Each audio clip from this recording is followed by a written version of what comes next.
أعوذ بالله من الشيطان الرجيم. I seek refuge with Allah from Satan the outcast. وأحيط بثمره فأصبح يقلب كفيه على ما أنفق فيها وهي خاوية على عروشها ويقول يا ليتني لم أشرك بربي أحدا. And ruin closed in on his crops, and so he began wringing his hands over what he had invested in it, as it lays fallen upon its trellises. And he was saying, I wish I never associated anyone with my Lord.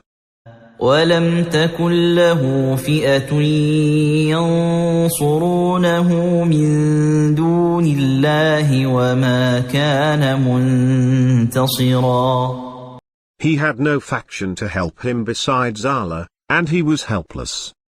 هنالك الولاية لله الحق هو خير ثوابا وخير عقبا.